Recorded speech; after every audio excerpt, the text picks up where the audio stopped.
na nasa'y kabahin sa punuan, nga naman, kay nasumpay siya sa punuan.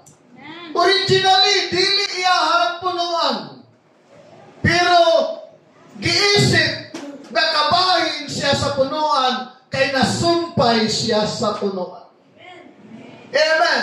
Sa diyan ang usa ka hintel, nga sama kanato kaniadto, nga wala pa mabaptize sa ngalan ni Jesus, walay kabahin sa punuan. Yes, hallelujah. Wala tay kabahin. Separated. Ang pagtagad sa Diyos naa sa mga Hunyo, wala sa hintel. Amen.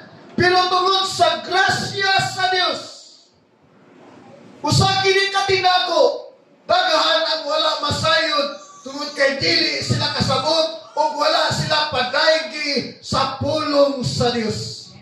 Walay labot. Pero gikuha sa Diyos aron isumpay.